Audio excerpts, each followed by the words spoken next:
Let's get in this protector quickly. As you can see, I'm applying the styling scripts over the braids. And after that, I put the stocking cap on.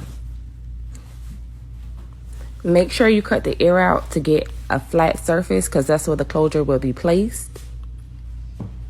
I spray the got to be spray, and then I'm going to add the lace glue. Notice that I'm not putting the lace glue on the client's edges. That's key. And this is my method of melting the cap. And then I sew the cap down.